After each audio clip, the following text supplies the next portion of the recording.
morning to you, Lawrence, Bryan, and Ainsley. Basically, this morning, it's going to be a big deal on Capitol Hill because you've got the first time these leaders from the Trump administration heading up this immigration crackdown, facing lawmakers on the Hill. And we're expecting fireworks. So take a look. These are the three people we can expect today to testify. ICE Director Todd Lyons, CBP Commissioner Rodney Scott, and Joseph Edlow, the Director of Immigration. And they'll be questioned by Democrats like Eric Swalwell and Dan Goldman, two congressmen who want to strip qualified immunity from ICE, also Congressman Tanadar, who wants to abolish ICE altogether. Meanwhile, we are heading for another partial government shutdown as the two parties are still fighting over DHS reforms. Democrats still want those body cameras, they want masks to come off, and they want judicial warrants in their list of 10 demands. Schumer and Jeffries, the two Democratic leaders in the House and Senate, put out this statement. Republicans shared an outline of a counter proposal, which included neither details nor legislative text. The initial GOP response is both incomplete and insufficient in terms of addressing the concerns Americans have about ICE's lawless conduct. Democrats await additional detail and text. Republicans say Democrats' demands are unserious. If Democrats are serious about finding a solution here, they may need to find more time to bring these efforts to a productive conclusion. So the funding deadline is this Friday. That was a Democrat demand. They didn't want to fund TSA. They didn't want to fund Secret Service. They don't want to fund FEMA. They don't want to fund any of those if they also cut off funding to ICE. Now, President Trump is clocking two court wins out in California. An appeals court temporarily lifting a block on ending deportation protections for migrants from Honduras, Nepal, Nicaragua. Also, another win, a federal judge blocking California from enforcing ICE masks, the ban. AG Bondi, Pam Bondi, tweeting this: as the court found, the government is likely to prevail in its argument that ending temporary protected status for some immigrants is sound and lawful policy. We do not expect to see the president today. He's got some meetings that are closed door, but we do have a White House briefing on tap for 1 o'clock this afternoon. Not a yes, sir, not a follower. Fit the box, fit the mold, have a seat for you. Pick a number. I was lightning before the thunder. Thunder, thunder. Lightning and the thunder.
I was once again with the president. He and I were both reviewing the newly released surveillance footage from FBI in the Savannah Guthrie case on just this heartbreaking situation with respect to her mother. The president encourages any American across the country with any knowledge of this suspect to please call the FBI, who continue to assist state and local authorities who are leading this investigation on the ground. And once again, I will reiterate that the prayers of this entire White House are with Savannah and her family at this time. And we hope this person is found soon and that her mother is brought home safely. President Trump has a very busy week ahead, so I will begin with some scheduling announcements today. Tomorrow here at the White House, the president will host Israeli Prime Minister Benjamin Netanyahu for a bilateral meeting. The remainder of the week will be focused on energy and deregulation. Tomorrow afternoon, the president will hold an event in the East Room to tout clean, beautiful coal as America's most reliable and affordable energy source, especially during periods of peak demand, just as we saw during this most recent winter storm, which impacted hundreds of millions of Americans. The president will discuss how clean, beautiful coal is not only keeping the lights on in our country, but also driving down the cost of electricity across the country as well. Additionally, on Thursday, President Trump will be joined by Administrator Lee Zeldin to formalize the rescission of the 2009 Obama-era endangerment finding. This will be the largest deregulatory action in American history, and it will save the American people $1.3 trillion in crushing regulations. The bulk of the savings will stem from reduced costs for new vehicles with the regulations. The bulk of the savings will stem from reduced costs for new vehicles, with the EPA projecting average per vehicle savings of more than $2,400 for popular light-duty cars, SUVs, and trucks. This is just one more way this administration is working to make life more affordable for everyday Americans.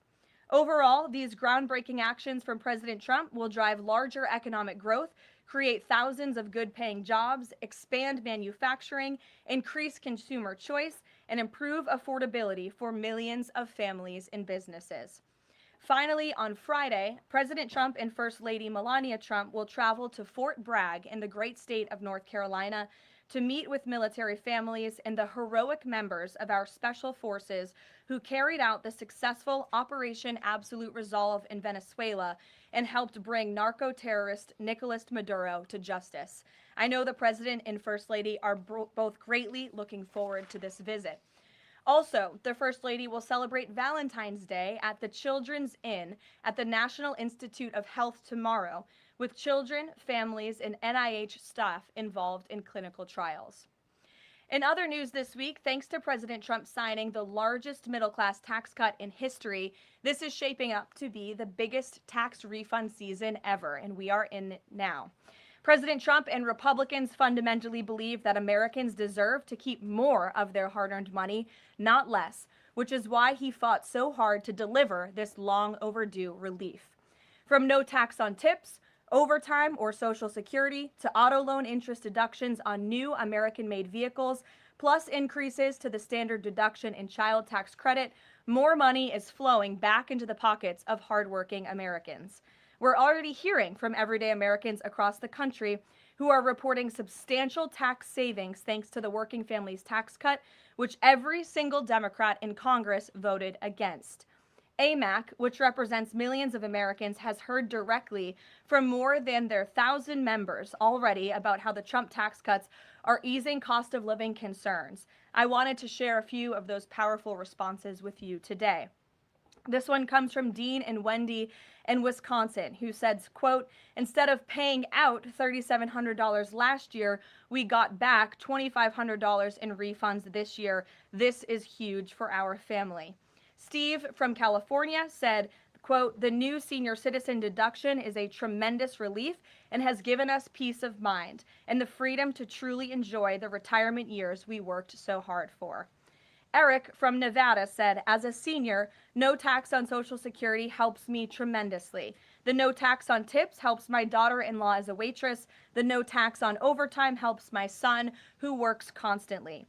Our family savings from the One Big Beautiful Bill could total even more than $5,000. We love the Trump tax cuts. These are just a few positive examples of the everyday Americans that President Trump's tax cuts are uplifting. We'd love to hear more from the American people across the country who are benefiting from the working families tax cuts. The White House is also pleased to share that parents across the country can now officially apply to open a Trump account for their child. In order to apply, parents can visit trumpaccounts.gov and fill out the IRS form 4547. These Trump accounts are special investment accounts aimed at providing American children with a jump start on building wealth for life. They have all the tax advantages as a traditional IRA account, but are specifically tailored to build wealth the moment a child is born. Thanks to President Trump, every child born between January 1st, 2025 and December 31st, 2028 is eligible to receive $1,000 from the U.S. Treasury to fund their account. Parents, guardians, and even nonprofits can then contribute up to $5,000 per year. Employers can also contribute up to $2,500 per year per employee. President Trump believes there is no better investment than investing in our nation's children.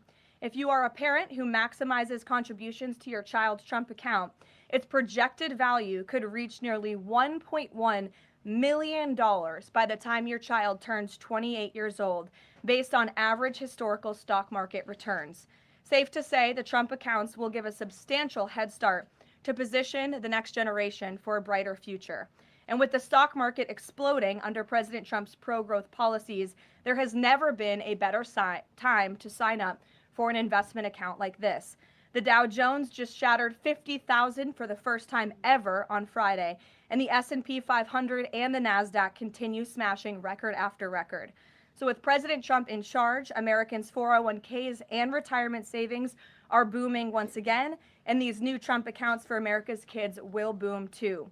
So with that, once again, every parent should go to trumpaccounts.gov today, and I'm going to put it on my own personal to-do list to sign up for one as well. With that, I will take your questions. Karoline Downey from the National Review is here. Thank you for being here, and why don't you kick us off? Thank you for having me.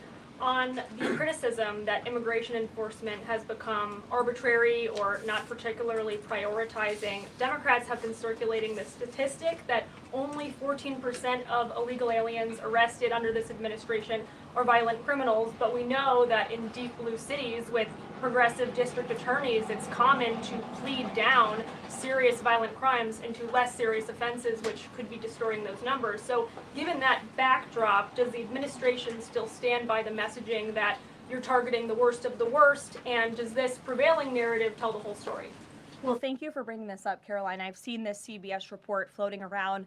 There's a lot of liberal talking heads and pundits and Democrat elected politicians who think that this single story and these statistics and the way they are painted is somehow a shot at this administration. It is not. And let me correct the record. Number one, the Trump administration has been clear from day one that any illegal alien present in this country is subject to deportation. However, the priority, of course, is going after the convicted criminals, the worst of the worst, the murderers, the pedophiles, the rapists in this country.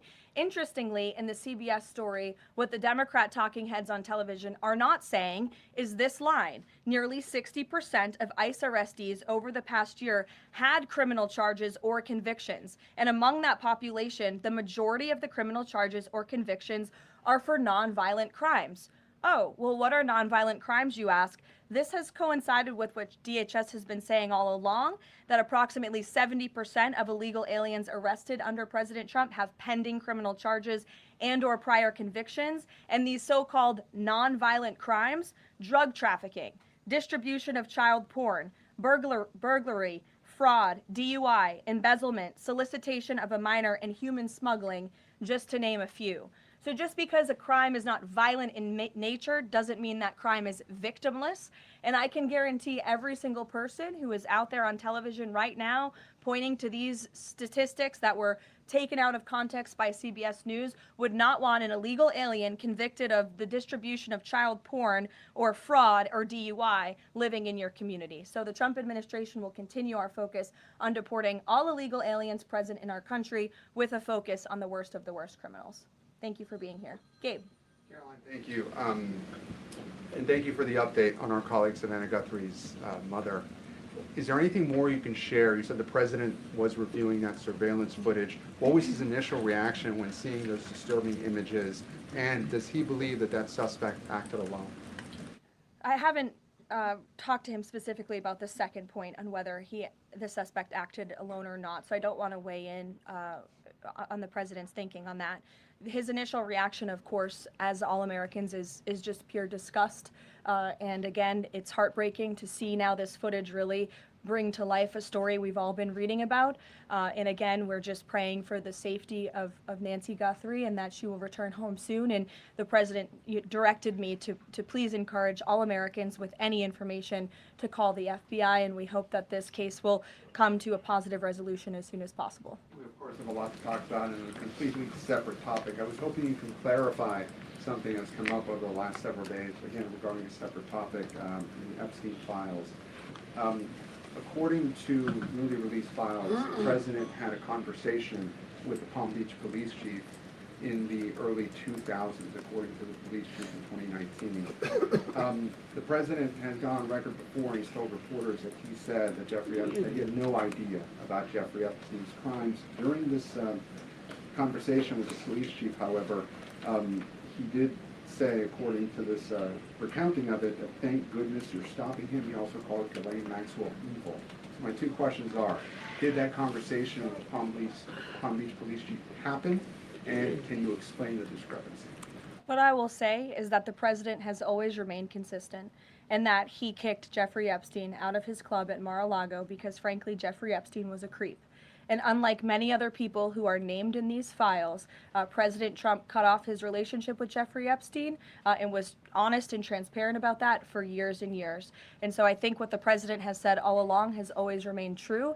And the release of more than 3 million documents related to Jeffrey Epstein and his heinous, disgusting crimes just shows the level of transparency that this president and administration has committed to in bringing these files to light. But did he call the chief in 2006? Caroline, did he call the chief? Look, it was a phone call that may or may not have happened in 2006. I don't know the answer to that question. What I'm telling you is that what President Trump has always said is that he kicked Jeffrey Epstein out of his Mar-a-Lago club because Jeffrey Epstein was a creep, and that remains true. And this call, if it did happen, corroborates exactly what President Trump has said from the beginning. And I'm sure many of you, when you read that alleged FBI report, probably thought to yourself, wow, this really cracks our narrative that we've been trying to push about this president for many years. So we're moving on from that. Reagan. Thanks, Caroline. I want to ask you about the SAVE Act. NBC reported that there's some hesitation among House Republicans on adding absentee ballot restrictions into the SAVE Act. Can you explain what the hesitation is among House Republicans and also just provide a status of negotiations with Congress on the legislation? Sure. I can't speak for House Republicans, Reagan. I can obviously speak for the president, who is quite possibly the strongest supporter of the Save America Act, which, as you know, would require proof of citizenship to register to vote. It would require proof of identification, a photo identification before casting a ballot. And it would also ensure that there are exceptions made. I think that's what you're alluding to with these conversations with House Republicans for reasonable requests, of course, for our military, for individuals who are disabled and cannot make it to the polls. Those are reasonable, common sense things that I believe House Republicans are discussing amongst themselves. But as for the president, he's been very clear. He wants House Republicans and Democrats, too, if they were politically wise, to pass this legislation, for the Senate to pass it, to send it to the president's desk so it can be signed into law.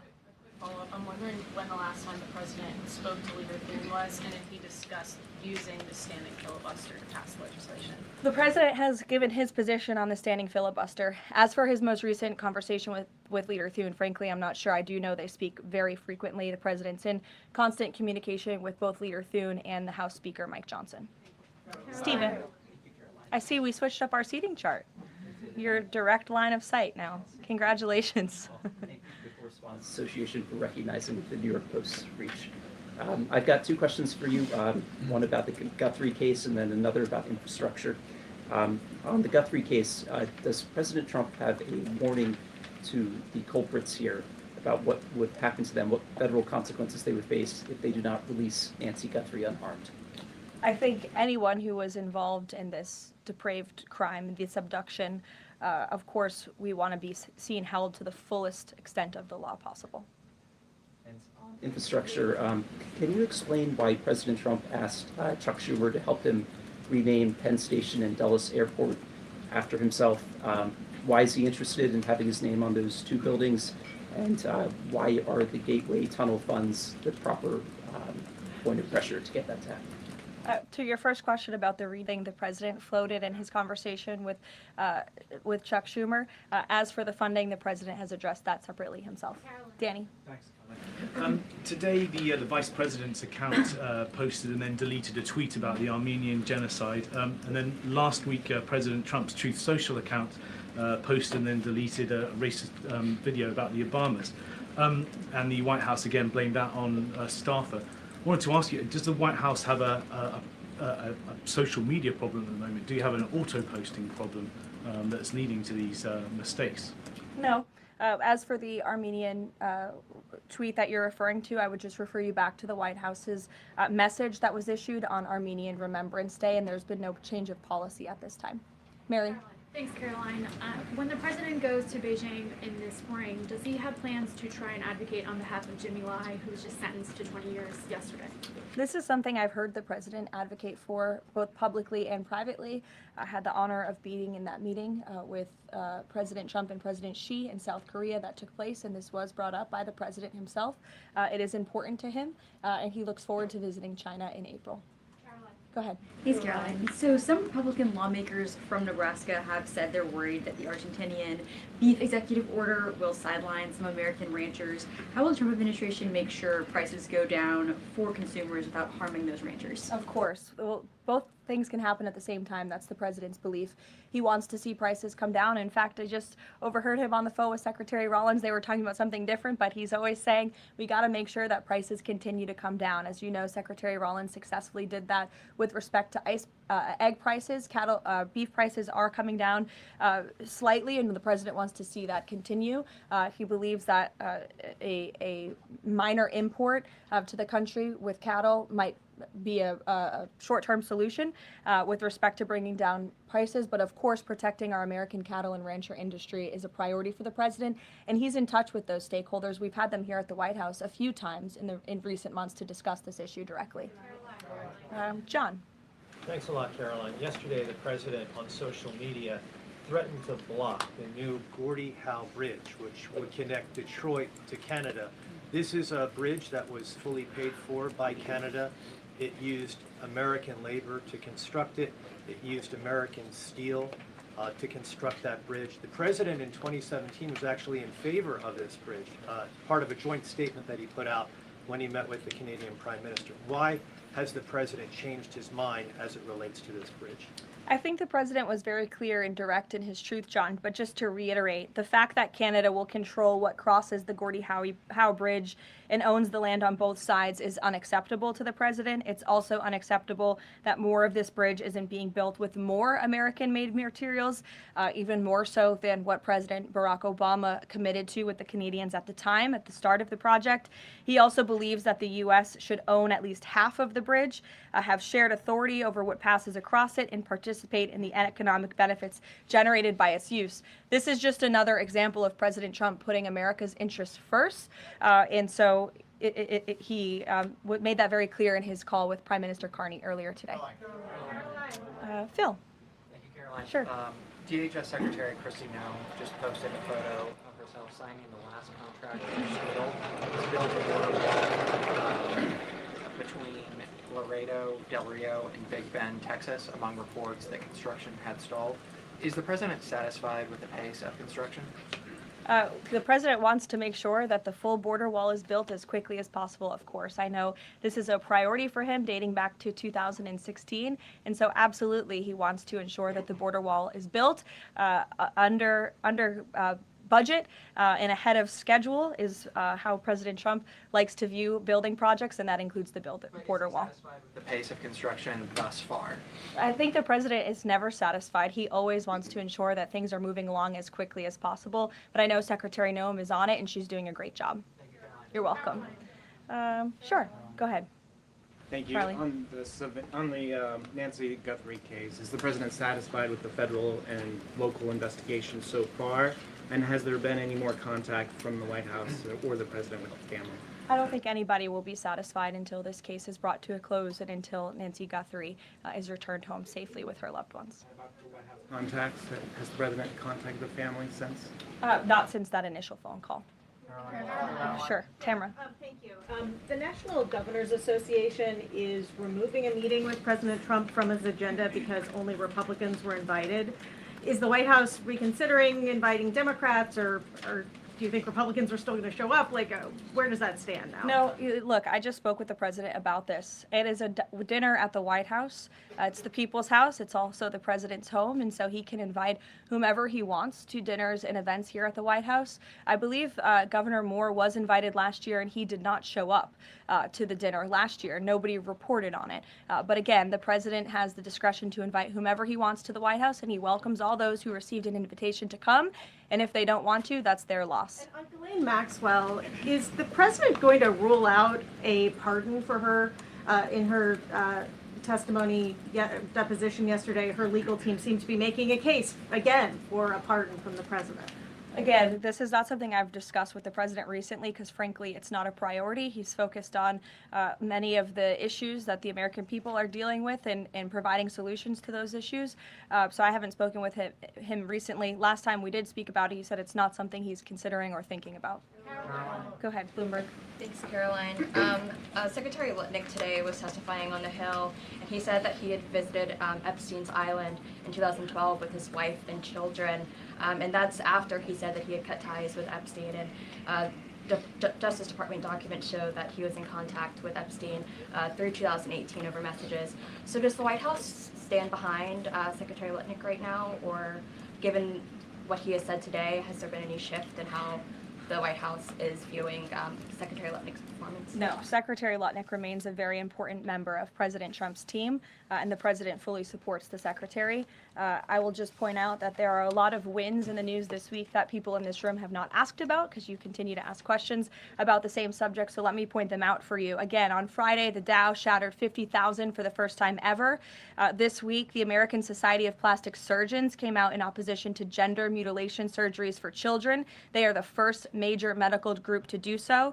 A federal appeals court today, nobody asked about that, just upheld the Trump administration's policy of detaining illegal aliens, validating the strong measures that have driven illegal crossings to historic lows, and sent a crystal clear message that under President Trump, if you enter the country illegally, you will be detained and removed. The murder rate, again, not a single question about this, has plunged to a 125-year low as crime falls across the board thanks to President Trump's crime crackdown. We also saw this week national median rents have fallen to a 4-year low following 6 consecutive monthly declines, and mortgage affordability has surged to a 4-year high. Home ownership is the core foundation principle of the American dream, and I will repeat that mortgage affordability this week surged to a 4-year high, but not a single mention of that in this briefing room today. And again, this came out last Friday, but for an unprecedented 9th straight month, there were 0 illegal border crossings at the southern border. So we're going to get back to business. The president is very busy today, and you will see him all tomorrow at the event in the East Room touting his administration's energy policy. Thank you.